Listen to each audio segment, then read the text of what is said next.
সোমবার রাজধানীর তেজগাঁওয়ে Bangladesh aviation and aerospace বিশ্ববিদ্যালয়ে আয়োজিত সংবাদ সম্মেলনে কথা বলেন ঢাকার উত্তরার milestone school and college Diabari ক্যাম্পাসের অধ্যক্ষ জাহাঙ্গীর খান।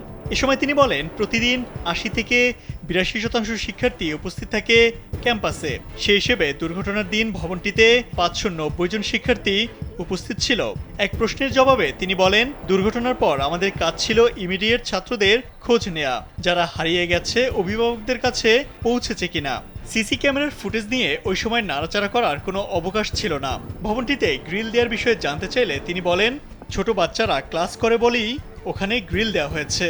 নিয়ম মেনে স্কুল নির্মাণ করা হয়েছে কিনা এমন প্রশ্ন করা হলে মাইলস্টোন স্কুল অ্যান্ড কলেজের অধ্যক্ষ জাহাঙ্গীর খান বলেন, মাইলস্টোন ছাড়াও সেখানে অনেক শিক্ষা প্রতিষ্ঠান আছে। মাইলস্টোন আলাদা বিবেচনায় প্রতিষ্ঠিত হয়নি বলে জানান জাহাঙ্গীর খান। এছাড়া সবকিছু রাজুকের নিয়ম ও ব্যবিচারের আইন মেনেই ভবনটি করা হয়েছে বলেও জানান তিনি।